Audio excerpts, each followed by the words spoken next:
சாய்ராம். என் அன்பு செல்லமே, என்னுடைய தங்கமே, மற்றவர்கள், அதாவது என்னுடைய குடும்பத்தில் இருக்கும் நபர்களுடைய ஆசைகள் அனைத்தையுமே நான் நிறைவேற்றி வைக்கிறேன். ஆனால் என்னுடைய ஆசைகளை நிறைவேற்றி வைக்க இங்கு யாருமே இல்லையே என்று நீ கவலைப்படுகிறாய். உன்னுடைய ஆசைகள் நிறைவேற்றி வைக்க வேண்டியது இந்த அப்பாவுடைய வேலை. அப்பாவாகிய நான் உனக்கு என்னென்ன தேவைகளோ அதை அனைத்தையுமே செய்து வாழ வைப்பேன். யார் என்னை முழுமையாக நம்பி என்னிடம் சரணடைகிறார்களோ அவர்களுடைய வாழ்க்கையில் எந்த ஒரு கஷ்டங்களும் இருக்காது. எல்லா நேரத்தில் என்னென்ன கிடைக்க வேண்டுமோ கிடைக்கும்.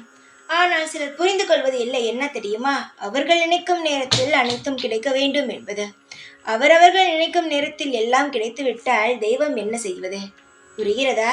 நான் அனைத்தையும் சரியான நேரத்தில் செய்வேன். எது உனக்கு எந்த நேரத்தில் தேவையோ அது உன்னை விட எனக்கு நன்றதாகவே தெரியும்.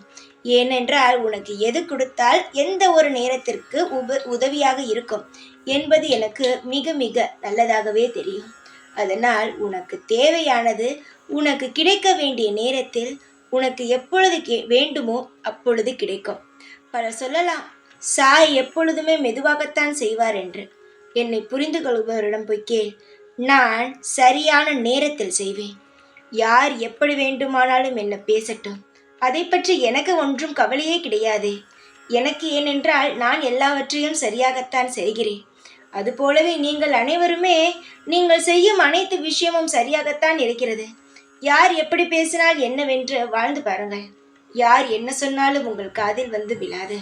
உங்களுடைய அனைத்திற்கும் பொறுப்பு நானே. உங்கள் வாழ்க்கையில் எது எப்பொழுது நடக்கும் என்பது ஏற்கனவே தீர்மானிக்கப்பட்டது. நிச்சயமாகவே தீர்மானப்பட்ட நேரத்தில் நடந்துவிடும். நீ அழுது கொண்டே இருந்தால் எதுவும் மாறாது. அதனால் எது செய்ய வேண்டுமோ அதை செய். நிச்சயமாக உனக்கு பிடித்த நேரத்தில் கிடைக்கும். கிடைக்காமல் போனால் என்னிடம் வந்து கேள். நான் அதற்கான பதிலை உனக்கு சொல்கிறேன். ஆனால் நீ கேட்டது உனக்கு கிடைக்கும். உன் வாழ்க்கையில் உன் வசந்தமான காலங்கள் வந்துவிட்டது. அதனால் அதை மட்டுமே நினைத்து கொண்டு வாழ்க்கையில் வாழ்ந்து வா.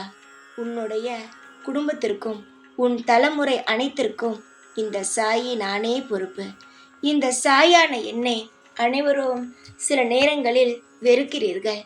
அதுவே சில நேரங்களில் நீங்கள் அப்பொழுது செய்ததுதான் சரி என்றும் சொல்கிறீர்கள்.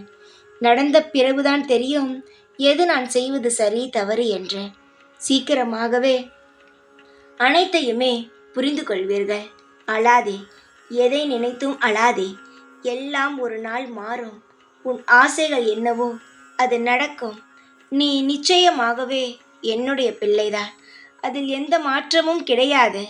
உனக்கு தேவையானதை உன்னிடம் எடுத்து வந்து தருவேன். நல்லதே நடக்கும். அழாமல் இரு. எப்பொழுதும் உன் கூடவே இருப்பேன். இந்த சாய்நாத். ஓம் சாய்ராம்.